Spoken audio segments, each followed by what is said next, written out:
আল্লাহু আল্লাহু কি যে মধুর নাম। মারহাবা। সম্মানিত দ্বীনী ভাইরা, আমরা সেই আল্লাহ তাআলার শুকরগুজার হচ্ছি। সকলে বলছে আলহামদুলিল্লাহ, জোরে বলছে আলহামদুলিল্লাহ। দরুদ পড়ছি বিশ্ব মানবতার বন্ধু, নবীকুলের শিরোমণি, নবীদের সম্রাট, আপনার আমার কলিজার টুকরা নবী, যে রাসূলকে নিয়ে গোটা বিশ্বব্যাপী ষড়যন্ত্র আছে না নাই? আমার রাসূলকে গালমন্দ করে এরকম কিছু কুলাঙ্গার আছে না নাই? আমার রাসূলকে গালমন্দ করে এরকম কিছু কুলাঙ্গার আছে না নাই? আপনারা জানেন, বিগত দিনে যিনি সরকার ছিলেন, আমি কাউকে গালি দিচ্ছি না, আমি শুধু বাস্তব কথাগুলো তুলে ধরছি, এটা আমাদের জন্য জানা জরুরি। বিগত দিনে যারা সরকার ছিল, তেনার আমলে বিভিন্ন রাষ্ট্রে আমার রাসূলকে নিয়ে গালিগালাজ করা হয়েছে। আপনাদের সামনে যদি আমার রাসূলকে গালিগালাজ করা হয়, আপনারা ছেড়ে দিবেন? কথা বলেন, ছেড়ে দিবেন? যখন আমার রাসূলকে বাহিরের রাষ্ট্রে গালিগালাজ করা হয়েছে, আমাদের বাংলাদেশের মানুষগুলো কি করবে, উপায় নাই, তার প্রতিবাদ করার জন্য রাস্তায় দাঁড়িয়ে গেছে। মানি না, মানবো না, রাসূলের অবমাননা মানি না, মানবো না। দুঃখ একটা জায়গায়, হাসিনা নামক যে সরকার ছিল, এও নিজেকে মুসলমানের বেডি দাবি করেছে। তারই আমলে যখন আমরা রাস্তায় দাঁড়িয়ে স্লোগান দিয়েছি, পুলিশ প্রশাসনের ভাইয়েরা আমাদেরকে পিটায়া রাস্তার থেকে নামায়া দিয়েছে। শুধু তাই নয়, আমাদের পার্শ্ববর্তী জেলা পঞ্চগড়ে আমার একটা ভাইকে গুলি করে হত্যা করা হয়েছে। অপরাধ, আমার রাসূলকে অপমান করেছে, সে রাস্তায় দাঁড়িয়েছে। বাংলাদেশের অনেক জেলায় আমার রাসূলকে অপমান করবার কারণে যখন যুবকেরা রাস্তায় দাঁড়িয়েছে, তাদেরকে পুলিশেরা গুলি করে তাদের রক্ত দিয়ে আল্লাহর জমিনটারে লাল করে দিয়েছে। শুধু তাই নয়, 5 তারিখের পরে ভারতে আমার রাসূলকে নিয়ে গালমন্দ করা হয়েছে। 5 তারিখের পরে হাসিনা সরকার ভারতে যাবার পরে এই ফার্স্ট টাইম আমার জানা মতে আমি ওলিয়ার রহমান আমার রাসূলের পক্ষে থেকে তুষভান্ডার বাজারের ওইখানে সর্বপ্রথম আমি মাঝখানে দাঁড়িয়েছিলাম, কিন্তু প্রত্যেকবারই বাধা দেওয়া হয়েছে। এই 5 তারিখের পরে এইবার সুন্দরভাবে শান্তিমতো একটা আমরা বিক্ষোভ করেছি, কেউ বাধা দিতে আসে নাই, বরং পুলিশেরা আমাদের সঙ্গে তাল মিলিয়ে তারাও স্লোগান দিয়েছে, মানি না, মানবো না, রাসূলের অবমাননা।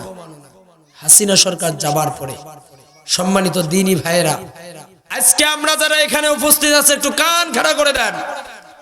আগামীকাল সূর্যের আলো দেখতেও পারেন, নাও দেখতে পারেন, এরকম কোনো গ্যারান্টি আছে? কোনো গ্যারান্টি?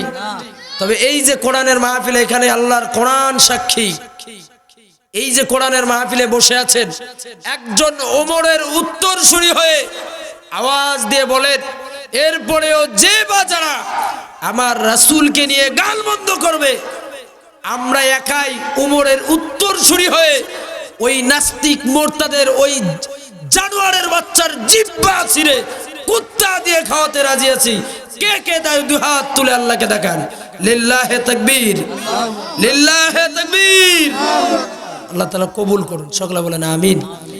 সেই রাসূলের শানে পড়ছি সাল্লাল্লাহু আলাইহি ওয়াসাল্লাম। সম্মানিত দ্বীনী ভাইরা, মূল আলোচনার দিকে যেতে চাই।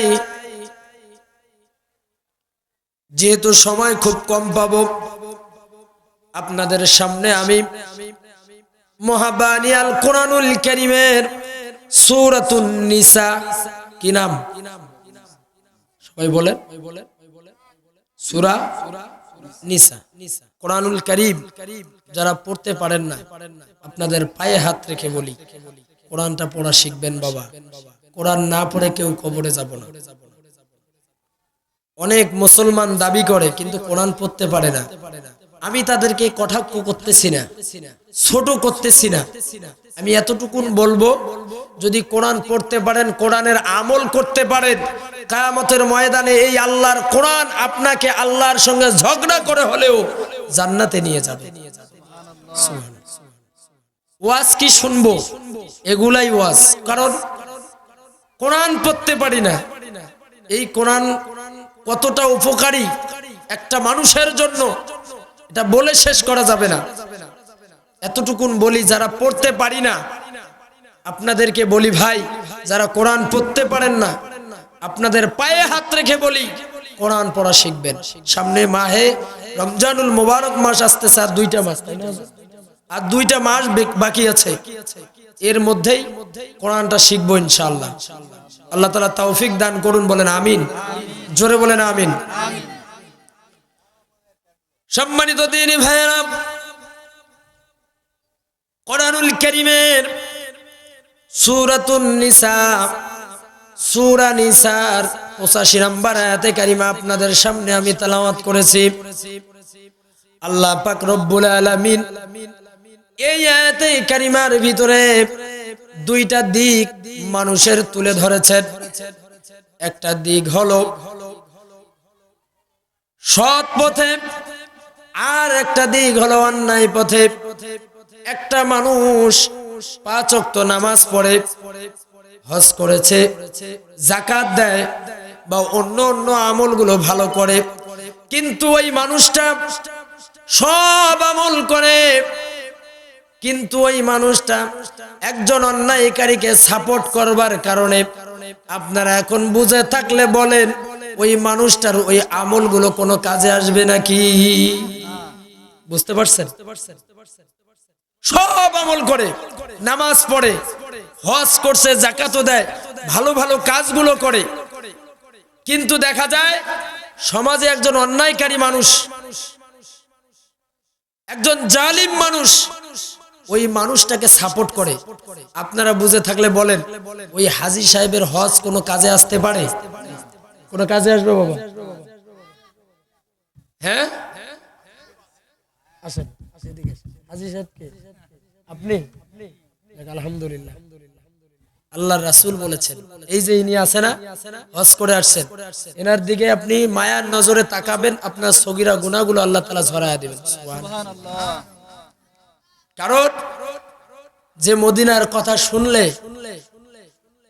যে মদিনার কথা শুনলে, মক্কার কথা শুনলে, যে মদিনা, মক্কা মদিনার ইতিহাস শুনলে চোখ দিয়ে পানি আসে, আল্লাহ তাআলা তেনাদেরকে ওই জায়গাতে নিয়ে গেছেন, তারা স্বচক্ষে সবকিছু দেখে এসেছে, আমার রাসূলের রওজা মুবারক দেখে এসেছে।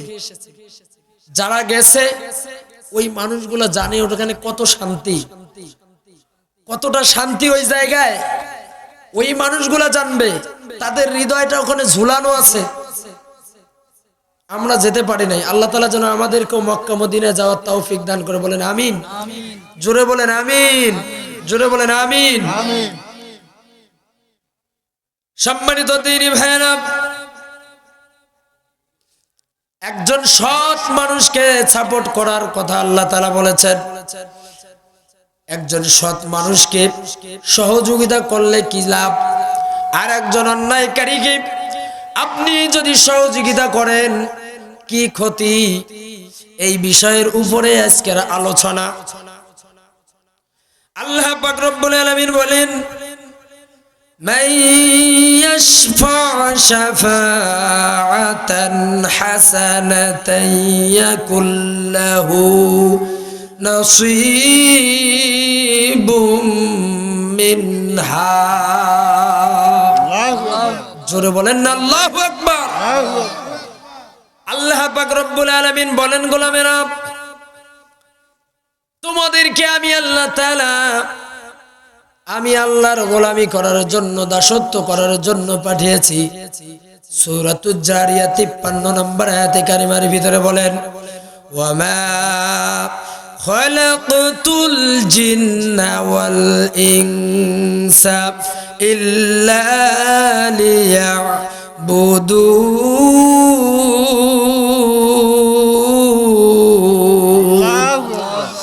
আল্লাহ তাআলা বলেন, গোলামেরা আমি আল্লাহ পাক রব্বুল আলামিন তোমাদেরকে আমি আল্লাহর গোলামি করার জন্য, দাসত্ব করবার জন্য পাঠিয়েছি, কারো গোলামি করার জন্য নয়, দাসত্ব করবার জন্য নয়। কিন্তু আল্লাহ তাআলা সূরাতুন নিসার ভিতরে বলেছেন, গোলামেরা তোমরা যেহেতু সামাজিক জীব, তোমরা মানুষ, সমাজের ভিতরে চলাফেরা করবে, তোমাদের একজন নেতা থাকা দরকার। ঠিক কিনা বলেন? তোমাদের একজন নেতা থাকা দরকার, যেই নেতা সমাজের ভিতরে নামাজের বিল পাশ করবে। সুবহানাল্লাহ বলেন। কিসের বিল? এমন একজন নেতা থাকা দরকার, যেই নেতা সমাজে অন্যায় কাজগুলোকে দূরে রেখে ন্যায় কাজগুলোকে সমাজে প্রতিষ্ঠিত করবে। এখন এই কথাটাই বলেছেন আল্লাহ তাআলা, বলেন গোলামেরা মাইয়াশফা শাফাতান হাসানাতান ইয়াকুল্লাহু। আল্লাহ তাআলা বলেন, গোলামেরা তোমরা এমন একজন ব্যক্তিকে সহযোগিতা করো, সাপোর্ট করো। কাকে সাপোর্ট করবা? একজন সৎ মানুষকে তোমরা সাপোর্ট করো, যেই মানুষটা ক্ষমতায় গেলে, চেয়ারে গেলে ওই মানুষটার দ্বারা অন্যায় হবে না। সম্মানিত দ্বীনি ভাইরা, যখন আপনি একজন সৎ মানুষকে, ভালো মানুষকে, একজন নীতিবান মানুষকে, একজন আলেম হতে পারে, সমাজের ভালো মানুষ হতে পারে, এই মানুষটাকে আপনি সহযোগিতা করবেন, সাপোর্ট করবেন, ভোট দিবেন, তার মানে হলো বাংলা কথা সিল মারবেন। মারবার পরে যখন ওই মানুষটা আপনার চেয়ারম্যান হলো, মেম্বার হলো, চেয়ারের মধ্যে বসলো, বসার পরে ওই মানুষটা এই সমাজের ভিতরে যত ভালো ভালো কাজগুলো করবে, আল্লাহ পাক রব্বুল আলামিন বলেন ওই মানুষটা ভালো ভালো কাজগুলো করবার কারণে যেমন সওয়াব পাবে, ও গোলাম ওই মানুষটা যেমন সওয়াব পাইলো, তুমি সহযোগিতা করবার কারণে, সাথে থাকবার কারণে, সাপোর্ট দেওয়ার কারণে সমান সওয়াব আমি আল্লাহ তাআলা তোমার আমলনামায় দিব। এখন দেখা যায় যে সমাজে আমাকে তো মানুষ ভোট দিবে না, আমাকে সাপোর্ট করো, আমার ইচ্ছা আছে ভালো কাজ করার, কিন্তু আমাকে সমাজে মানুষ সাপোর্ট করে না। অতএব আমি তো একটা মানুষকে সাপোর্ট করতে পারি। কথা বলেন, আমি তো একটা ভালো মানুষকে সাপোর্ট করতে পারি। আমি করতে পারলাম না, তার মাধ্যমে যদি সমাজে একটা ভালো কাজ হয়, সমান সওয়াব আমি পাবো। তাহলে ওই সমাজের ভালো মানুষগুলোকে সাপোর্ট করার দরকার আছে না নাই? কথা বলেন, আছে না নাই?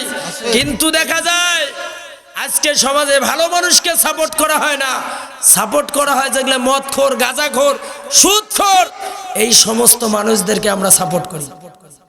কথা বলেন না কেন? ভাইজান মনে রাখবেন, আপনি নামাজ পড়েন, আপনি হজ করেন, যাকাত দেন, আপনার কোন ঠেকাটা পড়ছে? আপনি 5 ওয়াক্ত নামাজি, আপনি রোজাদার, কেন আপনি কি কারণে, কিসের জন্য আপনি একজন অন্যায়কারীকে সাপোর্ট করে আপনার আমলগুলো ধ্বংস করতেছেন? কি দরকারটা আছে? যদি সমাজে ভালো কাজ, ভালো লোক না পাই, আমি নিজে যতটুকুন পারবো ভালো কাজ করব, যতটুকুন পারবো আমি নিজেই করব। কিন্তু একজন অন্যায়কারীকে, একজন মদখোরকে, একজন গাঁজাখোরকে, এমনও লোক আছে জুয়ার আসর বসায় দেয়, সারা রাত সকালবেলা ট্যাক্স নেয়, আছে না নাই? সকালবেলা ট্যাক্স নেয়, ও পাহারা দেয়, ও অর্ডার দেয়, অথচ সমাজের ভালো মানুষ সেজে বসে আছে, আছে না নাই?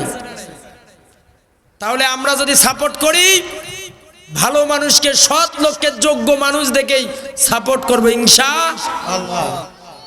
হয়তো অনেকে মনে করতেছেন হুজুর কি ভোটের কথা বলতেছেন? হ্যাঁ, আমি ভোটের কথাই বলতেছি। কেননা আপনি হাজী সাহেব, এখানে কোরআনের আয়াত, সূরা নিসা 85 নম্বর আয়াত, আপনি যদি একজন সৎ মানুষকে সাপোর্ট করেন, যা সওয়াব পাবে আপনিও তাই পাবেন।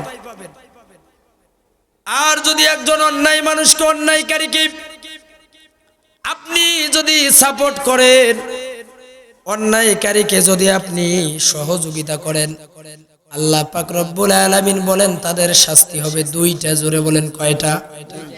অন্যায়কারীকে যদি আপনি সহযোগিতা করেন তাহলে অপরাধ হবে কয়টা? জোরে বলেন। 1 নাম্বার অপরাধ, সূরাতুল হুদ 113 নম্বর আয়াতে কারিমা আল্লাহ পাক রব্বুল আলামিন ওইখানে বলেন, আল্লাহ তাআলা চমৎকার করে বলেছেন, গোলামেরা তোমরা ওই মানুষটাকে, অন্যায়কারীকে তেল মারলা, একজন অন্যায়কারী ব্যক্তিকে সাপোর্ট করলে, সহযোগিতা করলা, আল্লাহ পাক রব্বুল আলামিন বলেন ওয়ালা তারকানু ইলাল্লাযীনা যালামু ফাতামাসসাকুমুন নার। আল্লাহ তাআলা বলেন গোলামেরা, তোমরা একজন অন্যায়কারী মানুষকে সহযোগিতা করলা, এলাকায় তোমার এলাকায় এসেছে স্যার, যদি একটা অন্যায় কাজও করে, স্যার আপনি যা করেছেন ঠিকই করেছেন, আছে না নাই? কথা কয় না, আছে না নাই? বিগত দিনে এই যে চাচা বলছে তেলুয়া মাথায় তেল, আমাদের এলাকার যে মন্ত্রী সাহেব ছিলেন, যদি এই এলাকায় ঢুকছে, ওরে বাবা, এলাকার কত মানে তেল মারার যে লোক ওর পিছনে ঘুরে, তার ঠিক নাই। কথা বলেন ঠিক কিনা?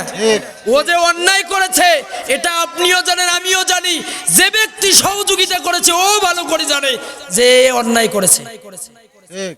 আপনার এই এলাকারই অনেক সন্তানকে চাকরি দিতে গিয়া 15 লাখ 20 লাখ 25 লাখ টাকা ছাড়া চাকরি দেয় নাই। আই ক্যান চ্যালেঞ্জ, আমি চ্যালেঞ্জ করে বলতে পারি, লোকগুলোকে আমি দেখাই দিতে পারবো কাদের কাছ থেকে টাকা নিয়ে নিয়ে চাকরি দিয়েছে। আপনারা বলেন এটা কি সমাজের কোনো ভালো লোকের কাজ হতে পারে? কথা বলেন না কেন? সরকার কি বলছে তুই 12 লাখ টাকা নিয়ে চাকরি দিবি? তাহলে তোমাকে সাপোর্ট করে আমার লাভটা কি হলো? আমি তোমাকে সহযোগিতা করেছি, ভোট দিয়েছি, বিনিময়ে কি হলো? আমার ছেলের চাকরিটা দিতে গিয়া 15 লক্ষ টাকা দেওয়া লাগছে। সামনে আমরা এমন কাউকে দেখতে চাই যেই মানুষটা এই বাংলাদেশটাকে কোরআন দিয়ে চালাবে, ঠিক কিনা বলেন? যেই মানুষটা সুদ মুক্ত থাকবে, ঠিক কিনা বলেন? যেই মানুষটা ঘুষ নিবে না, এরকম একজন মানুষকে আমরা আগামী দিনে দেখতে চাই, ঠিক কিনা বলেন? এরকম মানুষগুলোকে আমরা দিব, কিন্তু আমরা তা করি না। কি করি জানেন? একটা গল্প শুনছিলাম, ভালো করে মনোযোগ দেন। কয়েকজন বন্ধু মিলে জাম গাছের নিচে বসছে। কোথায়? উত্তর দিবেন কোথায়? জাম গাছের নিচে। চিন্তা করতেছে জাম খাবো। কি খাবে? জাম খাবে। তা পাশ দিয়ে একজন সৎ লোক আসছে, ভালো মানুষ, বললো যে বাবারা তোমরা এখানে বসে আছো, তা আমি তোমাদেরকে জাম পাড়াই দেই, তোমরা খাও। বললো যে না না, আপনার দিয়ে হবে না, কারণ ও ভালো লোক, জানে এটা মদ খায় না, গাঁজা খায় না, হুজুর মানুষ। বলতেছে আপনি হুজুর মানুষ, আপনি কেমন গাছে উঠবেন? না না, আপনি সম্মানিত মানুষ, আপনার কাজ মসজিদের ভিতর, আপনি কেমন গাছে উঠবেন? কি সম্মান! বাপরে বাপ, কি সম্মানটাই করলো।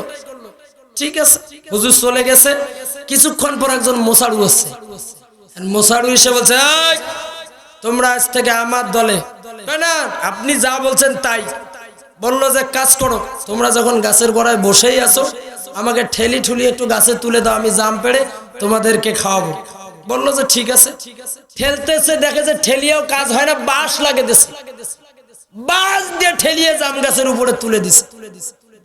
এখন এই মোসাড়ু জাম গাছের উপরে উঠছে, উঠার পরে ও পাকা জাম খাচ্ছে আর বিচিগুলা ফালাই দিচ্ছে। নেও রে,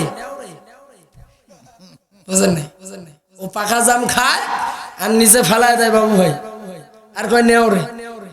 মাঝে মাঝে কাঁচা জামও ফালাই দেয়, নেও রে। এখন নিচে যে যুবকেরা বসেছিল, এটা কেমন কথা? এ কি হলো? এখন তারা দোয়া করতেছে, আল্লাহ মোসারুকে নামাও, এটা হুজুর মার্কাম লোককে আবার ওই গাছে তুলে দে। আল্লাহর কি ঠেকা পড়ছে? আপনি সাপোর্ট করে, সহযোগিতা করে ওই মোসারুকে উপরে তুলে দিলেন। এখন মোসারু যখন আপনাকে কাঁচা দিয়ে খাওয়ায়, তখন আপনি দোয়া করেন আল্লাহ নামাও, আল্লাহ ঠেকা পড়ছে। সামনে যেহেতু সুযোগ আসতেছে আমার দিনী ভাইয়েরা, তাহলে আমরা সামনে এমন কাউকে দেখতে চাই যেই মানুষটা সমাজের ভিতরে সমান বন্টন করবে, ঠিক কিনা বলেন? যেই মানুষটা উমর রাদিয়াল্লাহু তাআলা আনহুর ভূমিকা পালন করবে। হযরতে ওমর বলেন, যেই দিন আমি ক্ষমতা পেয়েছি সেই দিন থেকে রাতের বেলা ঘুমাই না। সুবহানাল্লাহ বলেন, আল্লাহু আকবার।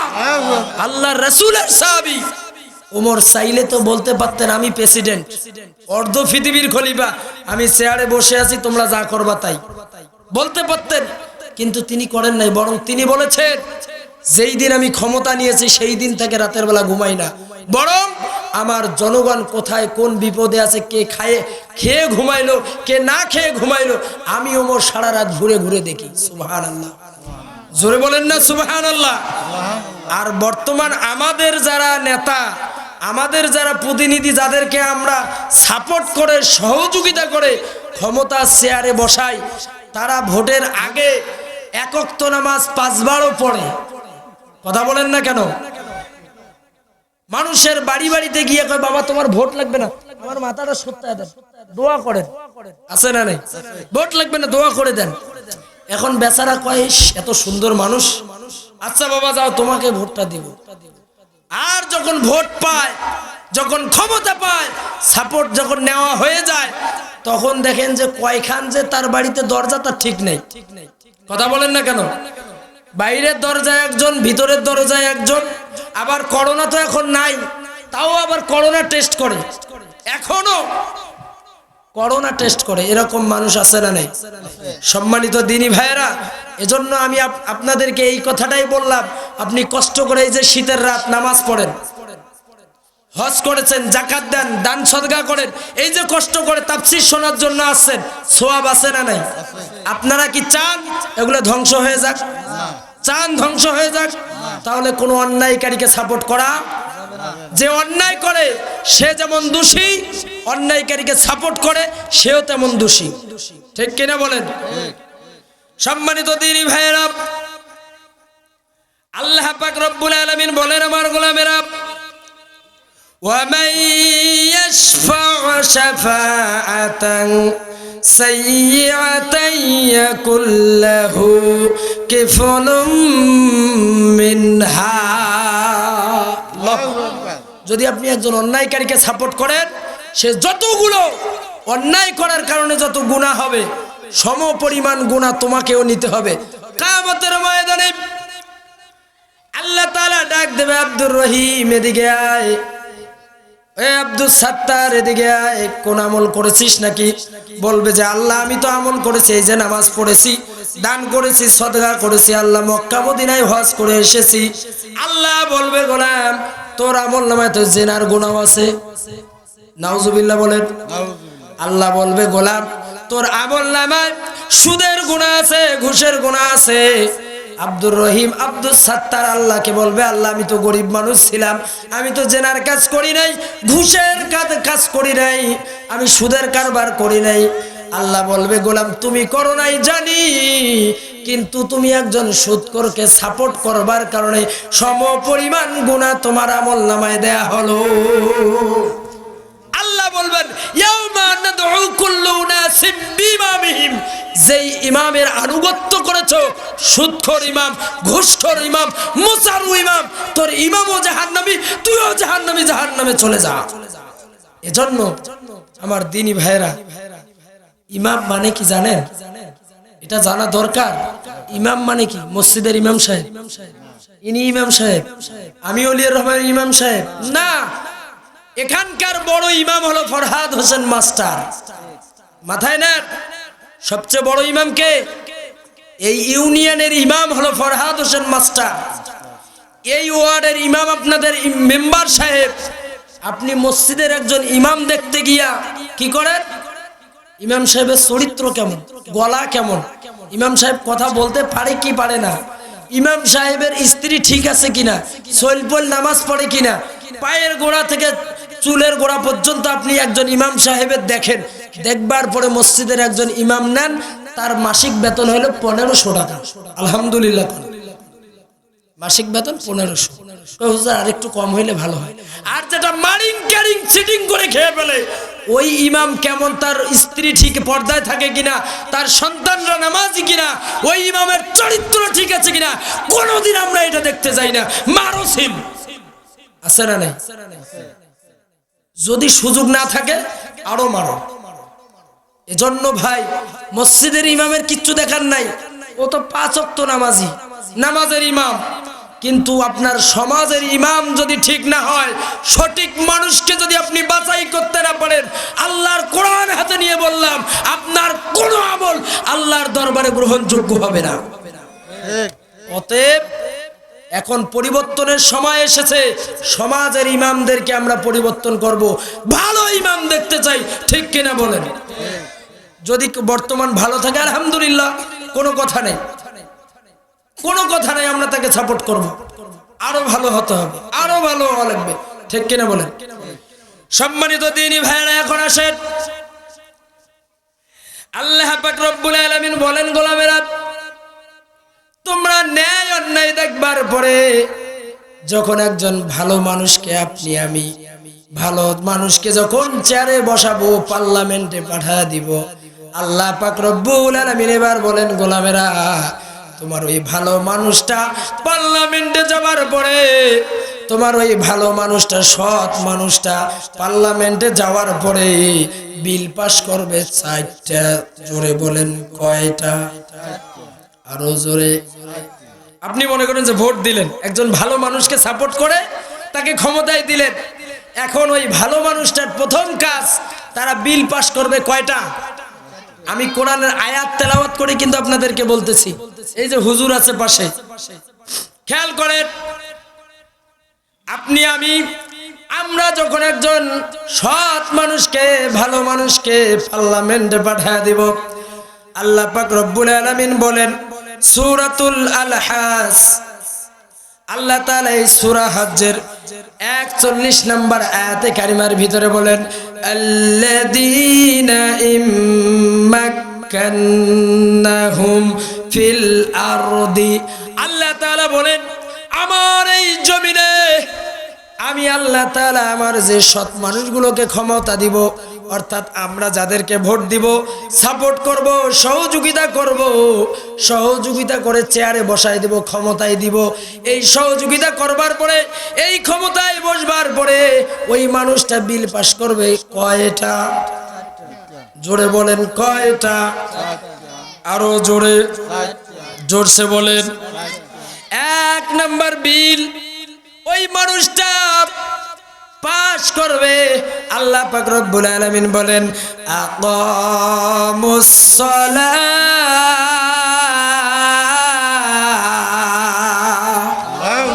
1 নাম্বার বিল পাস করবে নামাজ। নামাজ, নামাজ মূলত মুসলমানদের মূল ফাউন্ডেশন, ঠিক কিনা বলেন? নামাজ ব্যতি রেখে একটা সমাজ কখনো পরিবর্তন হতে পারে না। নামাজ ব্যতি রেখে একটা সমাজ কখনো ভালো হতে পারে না। যদিও বা 2-1টা নামাজি আছে, কিন্তু 5-7টা আছে মদখোর, গাঁজাখোর, সুদখোর, সুদখোরের বাচ্চা। এদের কারণে এই নামাজি আর কতক্ষণ টিকে? ও তো মানুষ। যখন 4টে সুদখোর একটা নামাজি, এখন 4টে সুদখোর একখানে হয়ে কথা বলে, এখন নামাজি তার মন খালি যায় আর আসে, ওরা সুদ খেয়ে এত টাকা লাভ করতেছে, 1000 টাকা এখন মাসে 1000। আগে শুনতাম মাসে 100 টাকা, এখন বলে দিনে 100 টাকা, 1000 টাকা, এরকম শুনতেছি। এখন আপনারা বলেন ওই নামাজি ইমানদার, ওর ইমান কতক্ষণ ওই জায়গায় টেকে? অতএব সমাজ যদি নামাজের পরিপূর্ণ হতো, ওই সমাজটার মতো ভালো সমাজ পৃথিবীতে আর একটা হইতো? কথা কেন হইতো?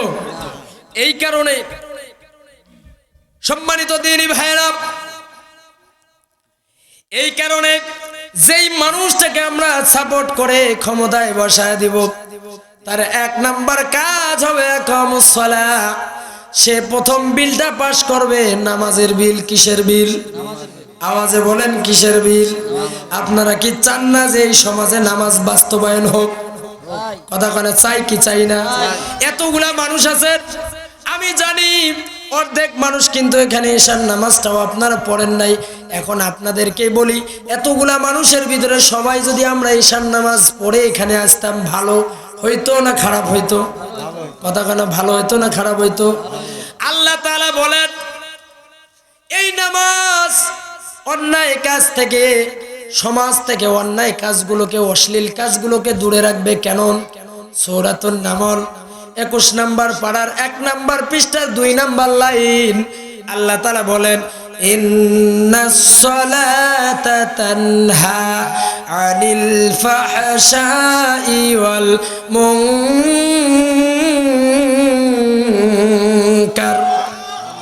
আল্লাহ তাআলা বলেন গোলামেরা, এই নামাজ মানুষকে অশ্লীল কাজ থেকে, অন্যায় কাজ থেকে, অপরাধ জগৎ থেকে বিরত রাখবে। সুবহানাল্লাহ, জোরে বলেন না সুবহানাল্লাহ। কিন্তু আমাদের সমাজে কিছু কিছু ইমানদার নামক বাটপার রয়েছে, এরা নামাজ পড়ে না, হুজুরকে জ্ঞান দেয়, হুজুর আগে ইমানটা ঠিক করি তারপর নামাজ পড়বো। এরকম বাটপারদের চুপায় চুপায় জুতার বাড়ি, ঠিক কিনা বলেন? মিয়া ফাজলামি করো, ফাজলামি করার জায়গা পাও না, মসজিদে যাও, তারপরে ইমান ঠিক হবে। মসজিদ বেঁধে রেখে কোন মানুষের চরিত্র পরিবর্তন হতে পারে না, এটা আমি বিশ্বাস করি না। যাদের হৃদয়টা মসজিদের সঙ্গে ঝুলানো থাকবে, এই তো প্রকৃত ইমানদার হতে পারে। আল্লাহ রাসূল বলেছেন, যাদের সম্পর্ক মসজিদের সঙ্গে থাকবে, তোমরা গ্যারান্টি দাও ওই মানুষটা আল্লাহর জান্নাতের মেহমান। সুবহানাল্লাহ। অথচ মসজিদের বারান্দাও যায়, পশ্চিম কোণটা চেনে না, পশ্চিম কোণটা চেনে না, ও বলে যে আগে ইমান ঠিক করি তারপরে নামাজ পড়ে। কত বড় সিটা! একটা সমাজের ভিতরে যখন প্রত্যেকটা মানুষ নামাজ পড়বে, নামাজটা আমাদের সংসদে আইন পাশ হওয়া জরুরি। এজন্যই বলি, আমি অলিয়ার রহমান, আপনাদের এই ইউনিয়নের সন্তান, এখানে বসে যদি কিয়ামত পর্যন্ত ওয়াজ করি, হয়তোবা দুই একজন নামাজ পড়বে, বাকিগুলা বলবো মৌলবীরা তো কই, আমার কোন ঠেকা বসে আমি নামাজ পড়ি, কথা কয় না। মৌলবীদের বক বক, ওদের কথা ওরা বলছে, আমি পড়বো না, এরকম মানুষ আছে না নাই? আর যদি এই নামাজ সংসদে পাশ হয় বিল, ডক্টর ইউনূস বর্তমান প্রধান উপদেষ্টা, উনি যদি আজকে বলে যে আমার দেশের প্রত্যেকটা মানুষকে আগামীকাল থেকে ফজরের নামাজ পড়া লাগবে, ফজরের নামাজ পড়বে না, আর্মি রেডি আছে, পিঠির চামড়া থাকবে না, বলেন আমাকে ওয়াজ করা লাগবে? ওয়াজ করা লাগবে? মুয়াজ্জিন সাহেব ওই মুসল্লি রাতের বেলা যে ডাক দেবে, হুজুর হুজুর তাড়াতাড়ি ওঠো, আমার মনে হয় ঘড়িটার ব্যাটারি নষ্ট হয়েছে, টাইম টুম বুঝতেছি না, তাড়াতাড়ি করে মসজিদে গিয়ে আজান দাও, বেকার মায়ের খাবার চাই না, কথা কন না কেন? তখন ওরাই মুয়াজ্জিনকে গিয়ে ডাক দিবে, মুয়াজ্জিনও ডাকা লাগবে না। তাহলে যদি সংসদে এই আইনটা পাশ হয়ে যায়, বাংলাদেশের প্রত্যেকটা নাগরিক যখন নামাজ পড়বে, তখন আপনি বলেন চুরি থাকবে না, ঘুষ থাকবে, সুদ থাকবে, আস্তে আস্তে আস্তে আস্তে সব বিদায় নিয়ে যাবে, ঠিক কিনা বলেন? এজন্য আমার দ্বীনি ভাইরা, তাহলে আগামীতে যাতে করে সংসদে নামাজের বিল পাশ হয়, এটা আমরা চাই কি চাই না?